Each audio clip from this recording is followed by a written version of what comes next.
Friends, कैसे हो आप लोग। स्वागत करता हूं आप सभी को आपके अपने चैनल लर्न विद सुधांशु में। तो फ्रेंड्स, आज हम पढ़ेंगे एक्सरेशन। ठीक है, एक्सरेशन क्या होता है? एक्सरेशन मीन्स जो हमारे गंदे जैसे गंदे ये हो गए, हार्मफुल वेस्ट हो गया हमारे शरीर के अंदर, उसको बाहर निकालना। अब ये ह्यूमन बींग के अंदर ही नहीं, प्लांट में भी होता है। तो आज हम बस समझेंगे एक्सरेशन क्या होता है। नेक्स्ट वीडियो में हम समझेंगे एक्सरेशन प्लांट में कैसे होता है, और फिर हम नेक्स्ट में समझेंगे एक्सरेशन ह्यूमन बींग में कैसे होता है। ठीक है, तो पहले हम समझ लेते हैं एक्सरेशन होता क्या है आखिर। तो यहाँ पे लिखा हुआ है many harmful and waste substance. ठीक है, हार्मफुल और waste substance like urea, uric acid. देखो, यूरिया और जो यूरिक एसिड है एक हार्मफुल वेस्ट सब्सटेंस है। ठीक है, आर प्रोड्यूस, अब वो कहाँ प्रोड्यूस होता है? लिविंग ऑर्गेनिज्म में। अब लिविंग ऑर्गेनिज्म में प्रोड्यूस होगा ना। देखिए, मतलब होता क्या है कि जैसे कुछ चीज़ हमारे अंदर गंदी आदतें हैं तो उसको हमें निकाल देना ही अच्छी बात होती है। ठीक है, यहाँ भी बोला गया है कि हार्मफुल और वेस्ट जो मतलब हार्मफुल और वेस्ट जो सब्सटेंस है हमारे पास, वो यूरिया और यूरिक एसिड है, आर प्रोड्यूस इन लिविंग। वो कहाँ प्रोड्यूस होता है? ह्यूमन बींग में प्रोड्यूस होता है, या किसी भी लिविंग ऑर्गेनिज्म प्लांट में भी प्रोड्यूस हो जाता है।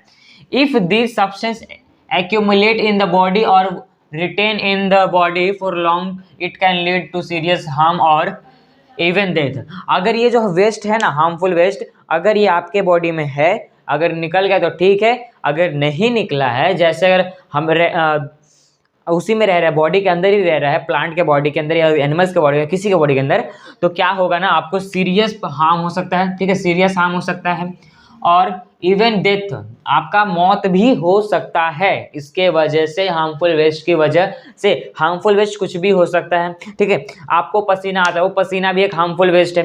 पसीना नहीं आएगा तो आप फैटी दिखोगे, यानी मोटा दिखोगे, और मोटा दिखोगे तो आपको मोटे लोग को ज़्यादा क्या होता है? हार्ट अटैक आता है, यानी हार्ट अटैक का चांसेस बढ़ जाएगा आपको। ठीक है, यानी ये भी क्या हो सकता है? डेथ का कारण बन सकता है, मरने का कारण बन सकता है।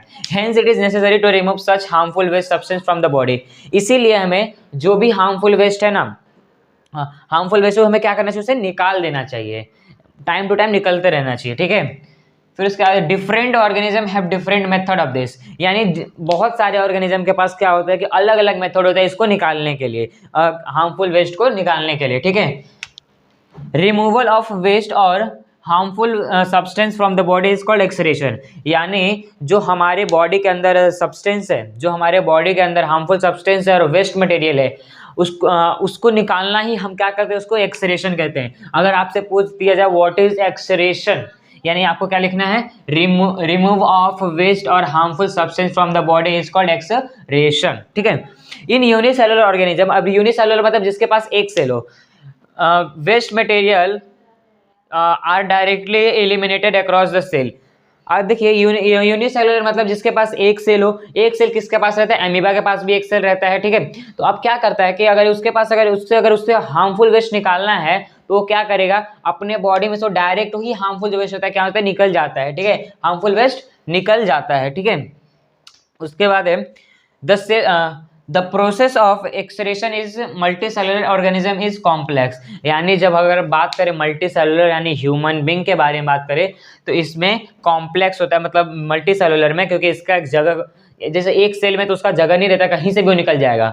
लेकिन मल्टी सेलुलर में क्या होता है? एक जगह होता है जहाँ से निकलती है हमारी वेस्ट मटेरियल और हार्मफुल मटेरियल। ठीक है,